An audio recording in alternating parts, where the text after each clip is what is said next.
নমস্কার, কেমন আছেন সবাই? আশা করব সবাই খুব ভালো আছেন। আমরাও খুব ভালো আছি। আমার চ্যানেলের নতুন একটা ব্লগে আপনাদের সবাইকে স্বাগত। আজকে ওই মঙ্গলবার বিকেল ওই ৬টা ৬:৩০টার মতো বাজে। আগের দিনই ব্লগে আমি বলেছিলাম যে আমাদের জার্মান ল্যাঙ্গুয়েজ কোর্সের এক্সাম আছে। তো ওই এক্সামের আজ রেজাল্ট বেরিয়েছে আর দুজনেরই রেজাল্ট খুবই ভালো হয়েছে। আর সেই জন্য আমরা দুজনেই প্ল্যান করলাম বাড়ি ফিরে একটু কফি খাওয়ার পর রেডি হয়ে আজকে একটু জাপানিজ রেস্টুরেন্টে যাব, কিছু একটু বাইরের খাবার খাবো। কিন্তু তার উপায় নেই, বৃষ্টির সাথ দিল না আমাদের। এরকম মুষলধারে বৃষ্টি শুরু হয়ে গেছে। তো আমাদের একটু মন খারাপই হলো যে প্ল্যান করেছিলাম তো যাওয়া হলো না। তো যাই হোক, আমি অভিষেককে বললাম বাড়িতে যা আছে তাই দিয়ে আমি এটা আজকে বিদেশি রান্না করেই খাওয়াবো।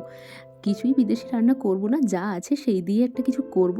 তবে যেহেতু আগে থেকে কোনো প্ল্যান ছিল না, তাই কিছু উপকরণ আমার কাছে ছিল না। তবে যা ছিল তাই দিয়ে মন্দ কিছু হবে না। আশা করি সব ঠিকঠাকই হবে। তো সেই জন্য আমি বসে গেলাম একটু সবজি টবজিগুলো কাটতে। কারণ এগুলো কাটাকাটি না করে রান্না করতে শুরু করলে একটু অসুবিধেই হয়। সেই জন্য আগে আমি সমস্ত সবজিগুলো কেটে নিচ্ছি। এখানে একটু আদা কুচিয়ে, রসুন কুচিয়ে নিয়েছি আর পেঁয়াজগুলোকেও কুচিয়ে নিয়েছি। আর এই হচ্ছে আমার সমস্ত সবজি। কি সুন্দর কালারফুল দেখতে লাগছে না? এখন ভিডিওতে যখন দেখছি ভীষণ সুন্দর লাগছে। আর এদিকে দেখুন, আমি একটু চিকেনটাকেও ম্যারিনেট করে নিয়েছি ওই সবজিগুলো কাটার আগে। একটু গোলমরিচ, একটু সয়া সস আর ডিম আর একটু কর্নফ্লাওয়ার আর নুন, আর একটু আদা রসুন দিয়ে পেস্ট দিয়ে একসঙ্গে মেখে নিয়েছি। এবার আমি হালকা তেলে ভেজে নিচ্ছি সমস্ত কিছুগুলোকে। তো এতক্ষণে নিশ্চয়ই বুঝতে পেরেছেন যে আমি কি বানাচ্ছি। আমি বানাচ্ছি সত্যিই বিদেশি খাবার, কিন্তু চাইনিজ রেস্টুরেন্টের যা যা খাবার হয় সেই সব জিনিসই বানাচ্ছি, একটু চাইনিজ ডিশ। তো যাই হোক, আমি আর অভিষেক খুব একটা বেশি এই যে কোটিং হয় কর্নফ্লাওয়ারে সেটা পছন্দ করি না। তাই একটু হালকা আমি কোটিং করেছি, একটু কম কর্নফ্লাওয়ার দিয়েই। আর একটু বানাচ্ছি আমি আজকে চিলি চিকেন। তো প্রথমে ওই রসুন কুচি, আদা কুচি আর শুকনো লঙ্কা ফোড়ন দিয়েছি। এটা খুব হাই ফ্লেমে দিয়ে আমি স্টার্ট করেছি। কোনো রকম এখন স্লো ডাউন করব না আমি গ্যাস। আর তারপর সমস্ত সবজিগুলো দিয়ে দিয়েছি, ওই পেঁয়াজ আর 2 রকমের ক্যাপসিকাম।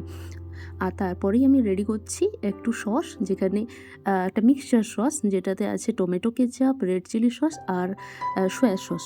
সয়া সস আমার কাছে ডার্ক সয়া সস নেই, তাই নর্মাল লাইট সয়া সসটাই আছে, ওটাই দিচ্ছি। এরপর ওই সসগুলো দিয়ে একটু জল দিয়ে ভালো করে ফুটাচ্ছি। আর সেই সঙ্গে সঙ্গে একটু চিনি, লঙ্কা গুঁড়ো, লবণ এইসব মিশিয়ে মাংসগুলো দিয়ে দিলাম। ভালো করে এটাতে আমি কুক করতে সময় দিলাম।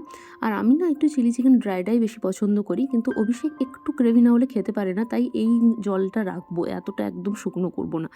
যাই হোক, গ্রেভি আইটেম তো তৈরি হয়ে গেছে, কিন্তু কী দিয়ে খাবো সেই নিয়ে কনফিউজড ছিলাম। আমি ভেবেছিলাম একটু চাইনিজ নুডলস বানাবো, বাট অভিষেক বলল না, ও নুডলস খেতে চায় না, ও একটু রাইস খেতে চায়। তো সেই জন্য আমি রাইসটা বানাচ্ছি, একটু ফ্রাইড রাইসই বানাবো চাইনিজ স্টাইলে। তো একই রকম প্রসেস, প্রায় একই একই টাইপেরই হয়, চিলি চিকেন যেভাবে হয় সেই রকমই। আদা রসুন দিয়ে একটু পেঁয়াজ কুচি দিয়ে সমস্ত সবজিগুলোকে এবার ভেজে দিচ্ছি। প্রথমেই আমি একটু গাজর আর বাঁধাকপিটা দিয়ে দিচ্ছি, কারণ এগুলো একটু কুক হতে বেশি সময় লাগে।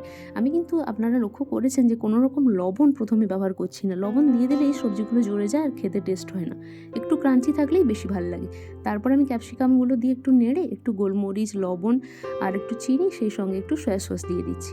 এরপর ওই ভাতটা রেডি করে রেখেছিলাম, তো ওই ভাতটা এবার দিয়ে দিচ্ছি। দিয়ে খুব ভালো করে এবার মিক্সড করবো আর 5-7 মিনিটের মতো এটাকে একটু ফ্রাই করব। যেহেতু আমার কাছে ডার্ক সয়া সস ছিল না, তাই কালারটা একটু হোয়াইট এসছে, কিন্তু স্বাদের কোনো চেঞ্জ হয়নি। স্বাদ কিন্তু সত্যিই ভীষণ সুন্দর হয়েছে। যাই হোক, আমার রান্নাবান্না সব কমপ্লিট। আর এদিকে দেখুন বৃষ্টিটা কেমন আমাদের সঙ্গে বদমাশি করলো। এখন ওই 8টার মতো বাজে আর বাইরে বৃষ্টি কিন্তু একদম বন্ধ হয়ে গেছে। তো আমাদের যাওয়াটা ক্যান্সেল হয়ে গেল। কিন্তু যাই হোক, রান্নাবান্না যেহেতু বাড়িতে হয়েছে, তো খাওয়া দাওয়াও ভালো হবে। কালারটা দেখেছেন কত সুন্দর হয়েছে? আমি ক্লোজ শট নিতে ভুলে গেছি, তাই দেখাতে পাচ্ছি না। তাই খাবারটা বেড়ে নিচ্ছি, দেখেই লোভ লাগছে এখন যখন আমি ভিডিও এডিট করছি তখন। এই হচ্ছে আমার ফাইনাল লুক ফ্রায়েড রাইস আর চিলি চিকেনের।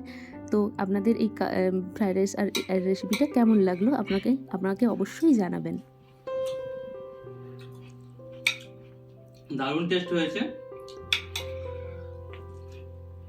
এখন এটাকে হাত দিয়ে খেতে হবে আমাকে, না হলে আমি ঠিক কি পাবো না। হাত দিয়ে আমি করি, আমি হচ্ছে না। খাওয়া শুরু করো, আমিও করবো এবার। চলে আসুন। অভিষেক ওখানে খাচ্ছে আর আমি ওইদিকে খাওয়াটা শুরু করে দিলাম। আর এভাবেই আজকে আমাদের স্পেশাল ডে, পরীক্ষার পাশের আনন্দে রান্নাবান্না করে ভালো খাওয়া দাওয়া করলাম। তো যদি ভিডিওটা ভালো লাগে তাহলে অবশ্যই লাইক, শেয়ার অ্যান্ড সাবস্ক্রাইব করবেন। সবাই ভালো থাকবেন, বাই।